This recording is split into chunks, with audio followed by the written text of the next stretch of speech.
પર આપણે ઘર બેઠા ઓનલાઈન ઓર્ડર કરીને વસ્તુઓ મંગાવી શકીએ છીએ. ChatGPT સવાલ પૂછી શકે છે. મોબાઈલ દ્વારા કોઈ પણ ફોટો કે વિડીયો સંગ્રહી શકીએ છીએ.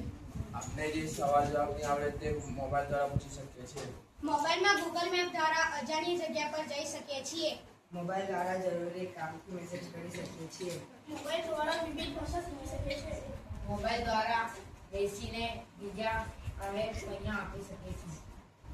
મોબાઈલ દ્વારા ઓનલાઈન માર્ગ મળી શકીએ છીએ. આપણે કે ઘર બેઠા એમરજન્સી કામ હોય તો આપણે ઓનલાઈન કરી શકીએ છીએ. આપણે ફરવા જઈએ તો મોબાઈલ લઈ જઈએ. આવડતી વસ્તુ શીખી શકીએ છીએ, જેમ કે કુકિંગ. આપણે ઓનલાઈન પૈસા ટ્રાન્સફર કરી શકીએ છીએ.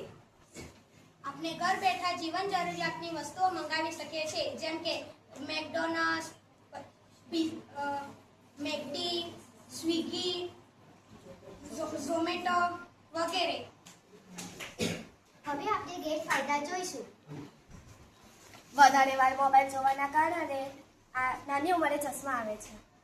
વધારે મોબાઈલ જોવાથી આપણા આંખની રોશની ખેંચાય છે અને આપણે ઝાપું દેખાય છે. મોબાઈલના ગેરફાયદાથી સમયનો બગાડ થાય છે. મોબાઈલનો વધુ ઉપયોગ કરવાથી બાળકો બગડી જાય છે. મોબાઈલ વધારે જોવાથી બાળકોને મગજ પર અસર થાય છે. વધારે સમયથી તે વ્યક્તિ રાત્રે મોબાઈલ જોતો હોય તો તેની આંખની નીચે કાળા ધબ્બા આવી જાય છે. છોકરાઓને વધારે મોબાઈલ આપવાથી છોકરાઓને લત લાગી જાય છે. છોકરાઓ વધારે ગેમ રમતા ગાંડા થઈ જાય છે. બાળકો વધારે મોબાઈલ જોવાથી તે બગડી શકે છે. આપણે મોબાઈલ દ્વારા બ્લૂટૂથ કનેક્ટ કરીએ જેથી આપણને કાનમાં નુકસાન થાય છે અને ઓછું સંભળાય છે.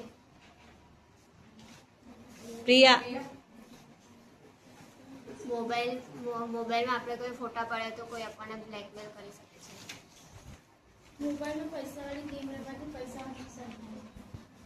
વિદ્યાર્થી વધારે મોબાઈલ જોવે છે તેથી તેમનો સમય બગડે છે. ઓનલાઈન ખરીદી કરવાથી આપણને ખરાબ વસ્તુ પણ આવી શકે છે. મોબાઈલ જોવાથી આપણું દિમાગ ઓછું કામ કરવા લાગે છે. મોબાઈલમાં કોઈ વસ્તુ પ્રાઇવેટ ના હોવાથી કોઈ બ્લેકમેલ કરી શકે છે. જ્યારે આપણે વધારે ફોન જોઈએ ત્યારે આપણી આંખ બગડી શકે છે. આપણે મોબાઈલમાં કોઈ વિડીયો જોઈએ ત્યારે મોબાઈલ હેક થઈ જાય છે, જેના કારણે એકાઉન્ટ ઝીરો થઈ જાય છે. આપણે વધારે મોબાઈલ જોવાથી મોબાઈલના ગુલામ બની જઈએ છીએ. વધારે મોબાઈલ જવાથી આપણે મોબાઈલ શાળા લઈ જઈએ તો મોબાઈલમાં ધ્યાન રહે આપણું.